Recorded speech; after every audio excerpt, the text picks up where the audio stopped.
गौरी पुत्र गणेश की जय। बोलिए भगवान कार्तिकेय भगवान की जय।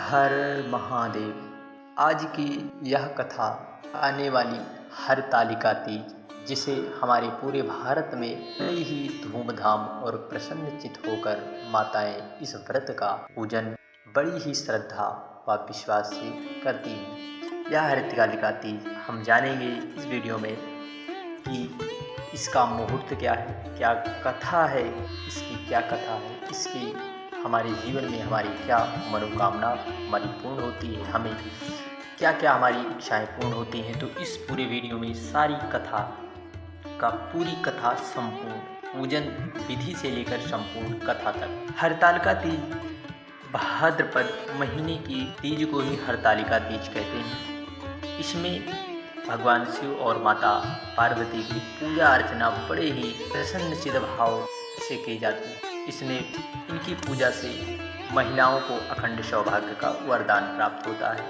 यह बहुत ही अत्यंत दुर्लभ और मार्मिक कथा है। इसको श्रवण करने से निश्चित ही है भगवान भोलेनाथ की कृपा आप पर जरूर बरसेगी और माता पार्वती साथ साथ भगवान गौरी पुत्र गणेश आप पर जरूर कृपामान होंगे। भाद्रपद महीने के शुक्ल पक्ष की तीज को हरतालिका तीज का व्रत किया जाता है।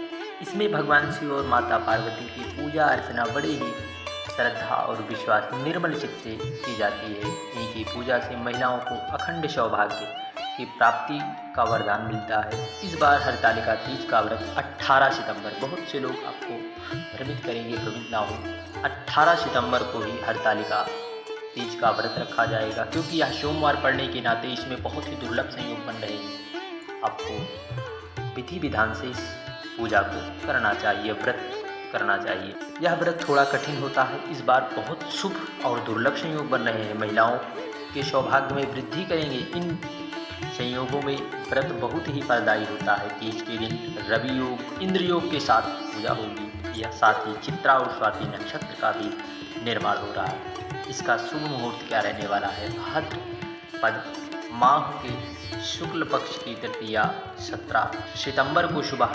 11:08 से शुरू हो जाएगी और 18 सितंबर 12:39 तक रहेगी।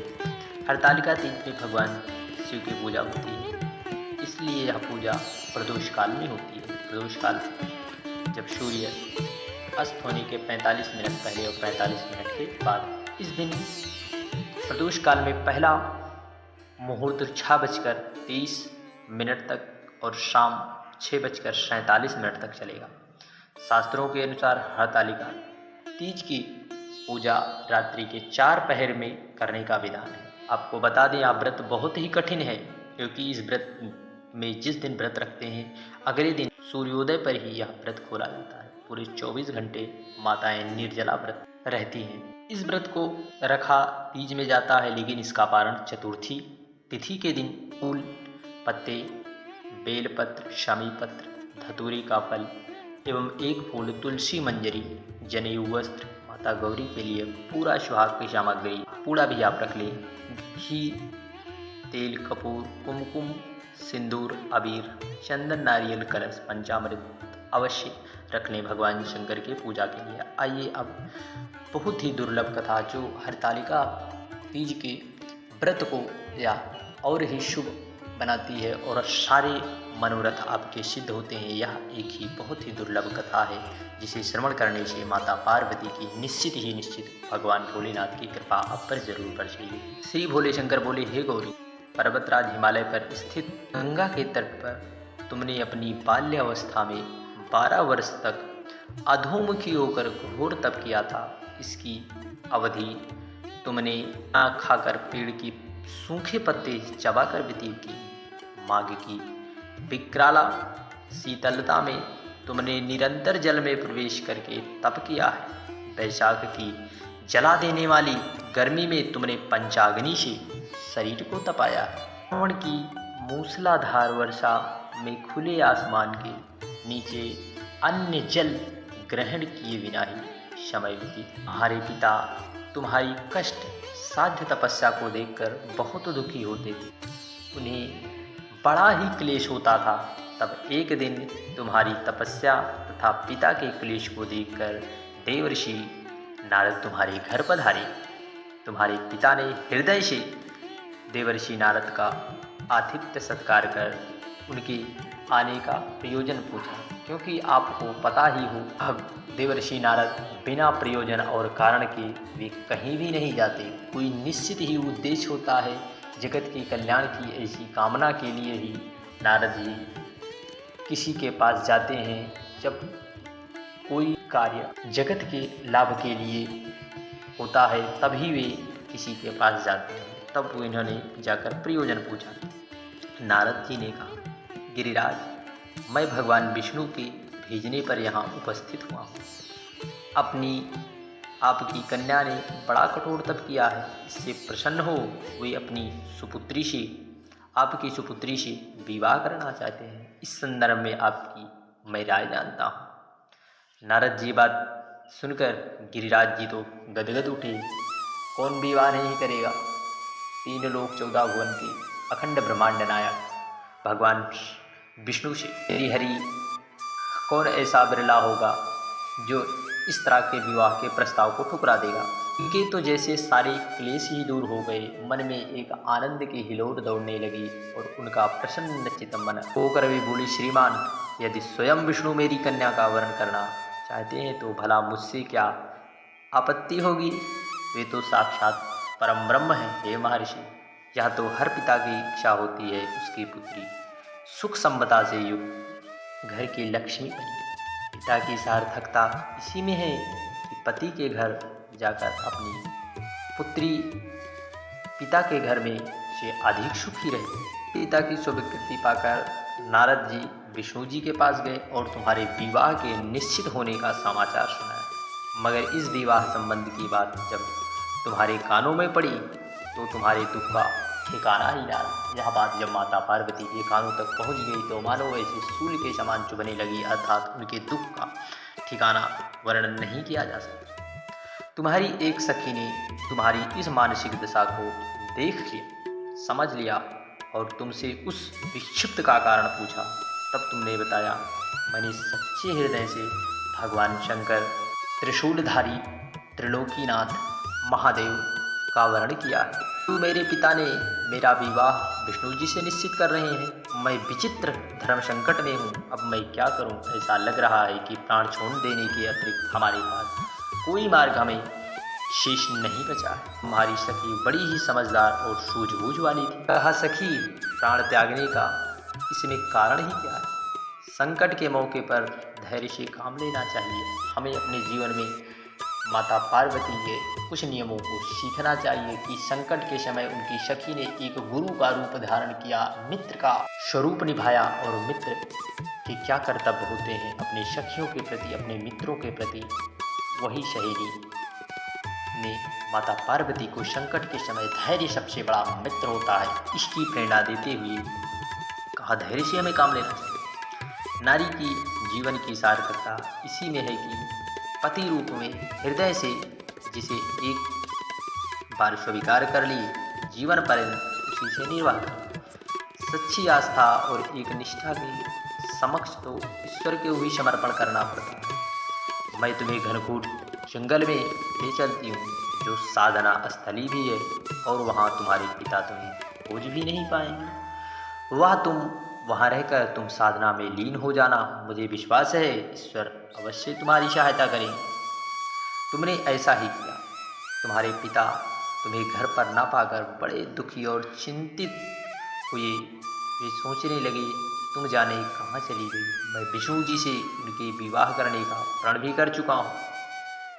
यदि भगवान विष्णु बारात ले आ गए और कन्या घर पर ना हुई तो मेरा बड़ा अपमान होगा। मैं तो कहीं मुंह दिखाने के योग्य भी नहीं रहूँगा। यही सब सोचकर गिरिराज ने जोर शोर से तुम्हारी खोज कराना शुरू कर दी। इधर तुम्हारी खोज होती रही और उधर तुम अपनी सखी के साथ नदी के तट पर गुफा में मेरी आराधना कर मिली थी। भाद्रपद शुक्ल तृतीया को हस्त नक्षत्र था। उस दिन तुमने रेत के शिवलिंग का निर्माण करके व्रत किया। रात भर मेरी स्तुति की, गीत गाकर जागी। तुम्हारी इसी कष्ट साध्य तपस्या के प्रभाव से मेरा आसन डोल गया, मेरी समाधि टूट गई और मैं तुम्हारे समक्ष जा पहुंचा। तुम्हारी तपस्या से प्रसन्न होकर तुमसे वर मांगने के लिए कहा, वर देने के लिए आए और स्वयं ही वर बन गए। क्या ऐसी दुर्लभ कथा है? मानिए भगवान शंकर की आए वर देने के लिए स्वयं ही वर बन गए। अब आपकी तपस्या के फलस्वरूप मुझे अपने समक्ष पाकर तुमने कहा, मैं आप हृदय से आपको पति के रूप में वर्ण करना चाहती हूँ। मैं हृदय से आपको पति के रूप में वर्ण कर चुकी हूँ। यदि आप सचमुच मेरी तपस्या से प्रसन्न हैं तो आप यहाँ पधारें, तो मुझे अपनी अर्धांगिनी के रूप में स्वीकार कर लीजिए। वह देने आए, वर बन गए। तब मैं तथास्तु कहकर कैलाश पर्वत पर लौट आया। प्रातः होते ही तुमने पूजा की समस्त सामग्री को नदी में प्रवाहित करके अपनी सहेली सहित व्रत का पारण किया। उसी समय अपने मित्र बंधु व दरबारियों सहित गिरिराज में खोजते खोजते वहां आ पहुंचे। तुम्हारी इस कष्ट साध्य तपस्या का कारण तथा उद्देश्य पूछा। उसी समय तुम्हारी दशा देखकर गिरिराज अत्यंत दुखी और पीड़ा के कारण उनके आंखों में आंसू उमड़ रहे थे। तुमने उनके आंसू पोंछते हुए विनम्र स्वर में कहा था, पिताजी, मैंने अपने जीवन का अधिकांश समय कठोर तपस्या में बिताया। मेरी इस तपस्या का उद्देश्य केवल यही था कि भगवान महादेव को पति के रूप में पाना चाहती।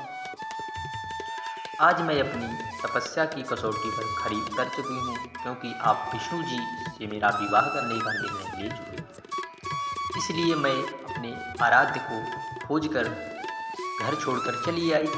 अब मैं आपके साथ इसी शर्त पर घर जाऊंगी कि मेरा विवाह विष्णु जी से ना कर भगवान कुबेर भंडारी महादेव कर दीजिए करेंगे। गिरिराज मान गए और तुम्हें घर लेकर आए। कुछ समय पश्चात शास्त्रोक्त विधि विधान पूर्वक उन्होंने हम दोनों को विवाह सूत्र में बांध दिया। हे पार्वती, भाद्रपद की शुक्ल तृतीया को तुमने मेरी आराधना करके जो व्रत किया था, उसी के फलस्वरूप मेरा तुमसे विवाह हो सका। इसका महत्व यह है कि इस व्रत को करने वाली कुंवारियों को मनोवांछित फल देता हूँ। इसलिए सौभाग्य की इच्छा करने वाली प्रत्येक युवती को यह व्रत एक निष्ठ अथवा आस्था से करना चाहिए। निश्चित ही उनके सकल मनोरथ सिद्ध होते। और इसमें पूजन का भी क्या विधान है? इसमें आपको प्रदोष काल में पूजा करनी होती है।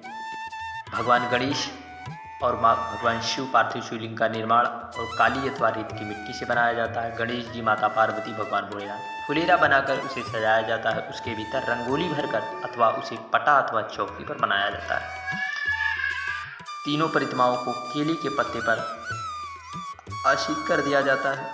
सर्वप्रथम कलश बनाया जाता है, जिसमें एक लोटा अथवा घड़ा लेते हैं, उसके ऊपर श्रीफल रखते हैं अथवा एक दीपक जलाकर घड़े के मुख पर लाल कलावा बांधते हैं। घड़े पर सतिया बनाकर उस पर अक्षत चढ़ाया जाता है।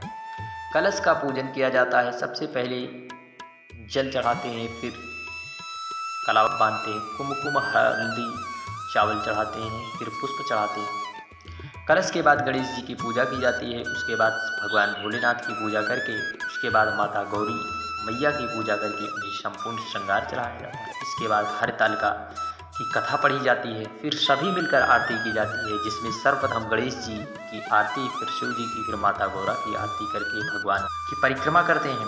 इस व्रत को शयन का निषेध है। रात भर इसमें जागकर पूजा आरती भगवान भोलेनाथ, माता पार्वती, भगवान गणेश जी का कीर्तन भजन की सारी रात्रि भर किया जाता है। सुबह आखिरी पूजा के बाद माता गौरा को जो सिंदूर चढ़ाया जाता है, उस सिंदूर से सुहागिन स्त्री सुहाग लेती है। ककड़ी अथवा हलवे का भोग लगाएं, उसी ककड़ी को खाकर उपवास तोड़ा जाता है।